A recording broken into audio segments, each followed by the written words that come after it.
ചൊടികളാൽ പൂക്കളം തീർത്തുപോയി.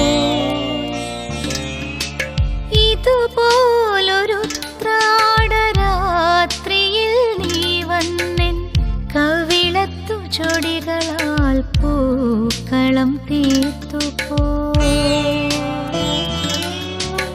ഉടലാകെ പൂത്ത ഞാൻ തൊടിയിലെ മാഞ്ചോട്ടിൽ വർണ്ണങ്ങൾ വിതറിയ പൂക്കളമായി.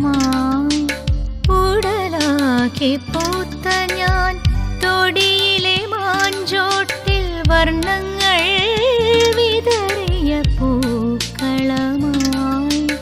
ഇതുപോലൊരു ഉത്രാടരാത്രിയിൽ നീ വന്നെൻ കവിളത്തു ചൊടികളാൽ പൂക്കളം തീർത്തുപോയി.